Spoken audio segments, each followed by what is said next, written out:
All right, Shalom. First and foremost, giving all praise, glory, and honor that's due to Yahweh Bashim, Yahweh Shai, Bahashim Rachakwadash. Double honor to the elders and apostles of Great Millstone who rule well. Peace and blessing to the 144,000 and the hopeful elect, Shalom Barakathum.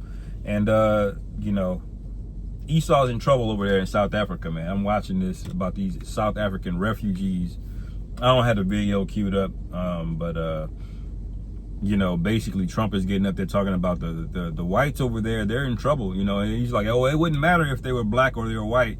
Anybody that's in trouble, we want to help them. And but oddly enough, Ham and Jake been killing each other over there for the better part of a century over diamonds and minerals and all kind of things, to give money to Esau. And not once did anybody stay and say, we gotta do something. We got to offer them refuge here.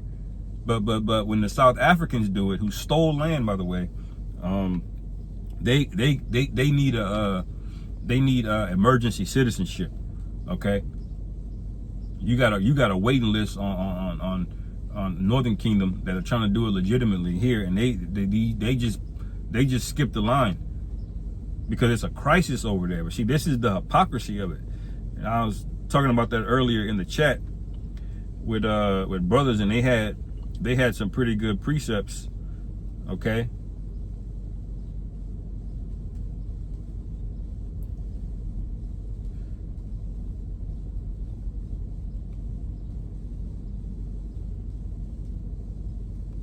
let me see. I don't have it queued up.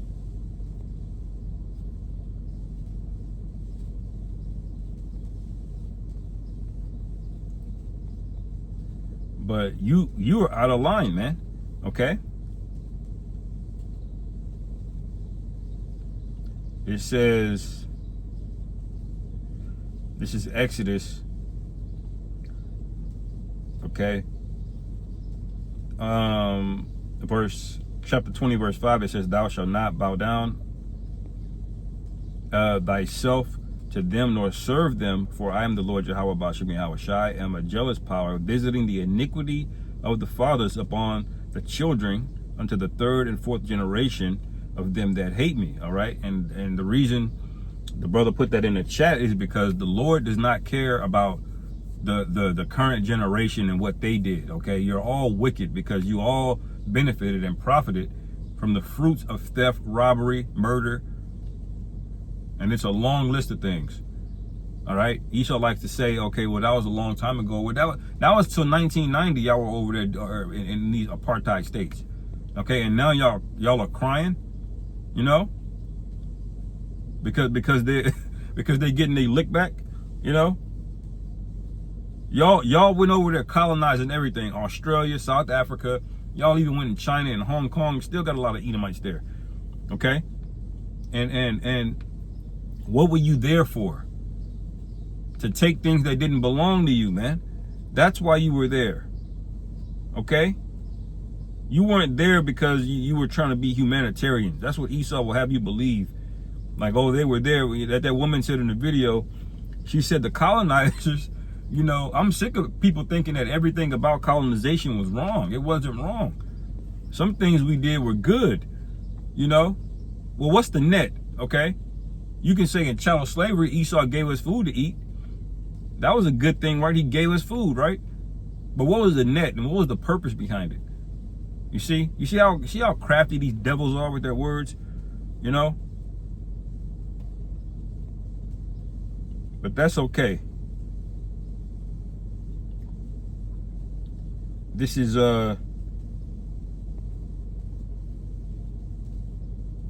Job chapter 5, verse 3. It says, "I have seen the foolish taking root, but suddenly I had cursed his habitation." Okay? And that's what's happening right now. And eventually everywhere you see Esau, Edom, it's going to go back just like the days of Cain, where he's going to be a vagabond, okay, on the earth. All right? He's going to be a vagabond again. Everywhere you go, people are going to want to put hands on him. Okay? Because he came in exploiting everything, taking all of the good, saddling you with the debt. All right? And he's enriched himself while you're the poorer for it. Okay? It says, verse 3, I have seen the foolish taking root, but suddenly I cursed his habitation. His children are far from safety, and they are crushed in the gate, neither is there any to deliver them. Okay? So he's benefited from what his forefathers did, okay? You know, but it's coming to a point now where people are going to start to reject you, man. The curses are going to fall on Esau, Edom, okay? Those blessings that he got, okay? Where you can read, actually I might get that, where he's basically at ease. It's in Psalms, I believe it's 73. Let me finish this. Verse 5, it says, whose harvest the hungry eateth up, and taketh even out the thorns, and the robbers swallow up their substance. Although affliction cometh not forth of the dust, neither doeth trouble spring out the ground, yet man is born unto trouble. Yet man is born unto trouble as the sparks fly upward. Okay? So this is the consequences when the wicked take up root. Okay? When you read Numbers, the 35th chapter, it speaks about the blood being polluted with land, and when the only way the land is going to be cleansed is through the blood of him that shed it. Okay, so this period, which I'll read it right here,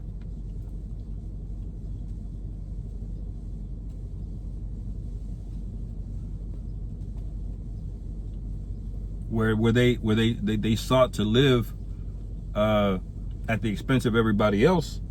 This is ending, man. This is why Trump is passing all of these laws.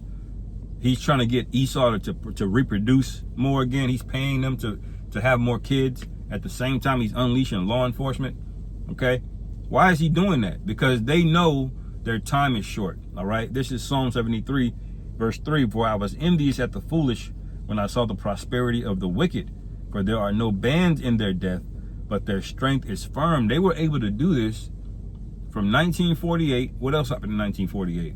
Okay, in South Africa, in 1948 to 1990, they were able to just basically pillage South Africa, man. Okay, take over the land and pose themselves as the good guy. You know, look, we built this, we built that, we built a bridge, we built that. You know, but what were they really doing? Enriching themselves. Okay, they shared a tiny percentage of it while they got to own the whole thing. Okay, they gave you a small kickback. All right? When that should be your land in its entirety to do what you will with it. Okay? But verse 4, it says, there are no bands in their death, but their strength is firm. They are not in trouble as other men, neither are they plagued like other men. Okay? So these are the benefits this devil has had. All right? It says, therefore pride compassed them about as a chain, and violence covereth them as a garment. Their eyes stand out with fatness. All right, what does that mean? Everywhere in the world they see, they think it's theirs. Okay, they want it all, even beyond the earth. They want to go to the moon, the Mars, everywhere. All right, it says they are corrupt and speak wickedly concerning oppression. They speak loftily, and this is what this woman was doing when she was trying to justify the colonization of what they've been doing. Okay, those lands are not yours. Okay, the other Edomite had to stop him and say, colonization was wrong, full stop. Okay, but she had to find a reason, some good in what they did, you know, because they speak loftily against oppression, man.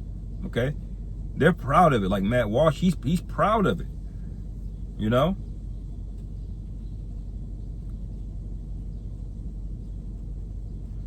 This is Deuteronomy 30, chapter 30.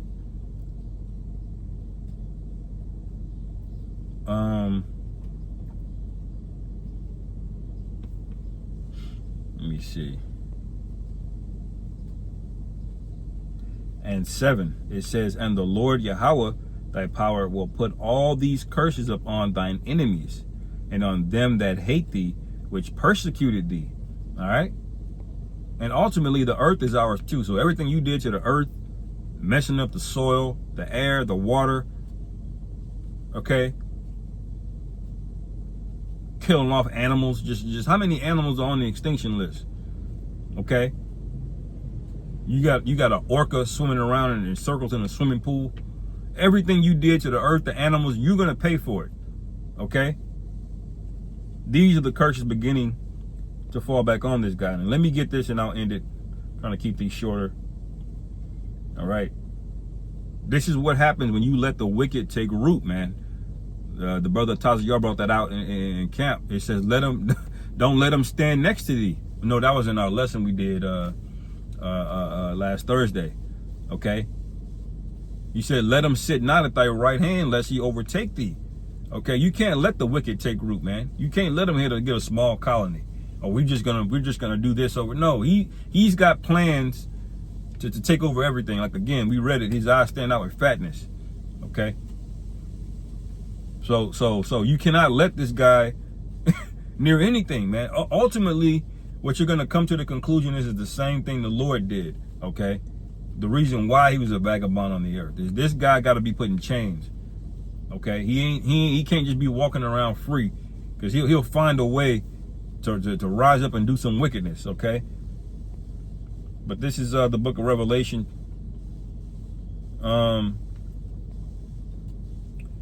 chapter 11, verse 18. It says, and the nations were angry, and thy wrath is come, and the time of the dead that they should be judged, and that thou should givest reward unto thy servants, the prophets. That's us. We're going to get the reward. All right. So we just got to endure this thing and suffer this guy. All right. It says, and to the saints and them that fear thy name, and you niggas don't fear. Okay. So you're going to get a different reward. It says, and shouldest destroy them which destroy the earth. All right. He's all over the planet doing some kind of wickedness. Just the US dollar alone is wickedness, man. You know, you're siphoning wealth out of these countries with false promises, man. That's all the US dollar is. It's a false promise. Okay, it's going to be another broken treaty. He's going to settle up. You're going to settle up all of that debt on America, thinking America's going to pay it, and they're not. They're not going to pay it. You gave them hard minerals and assets for something that they never intended on paying. Okay? Putting the whole earth out of cycle. All of the nations at odds, you know? But the scriptures say, you know, the Lord's going to set up in due time one which is profitable. You know? Anyway, I'll end it there, man. Lord willing, this is edifying. On to the next. Shalom.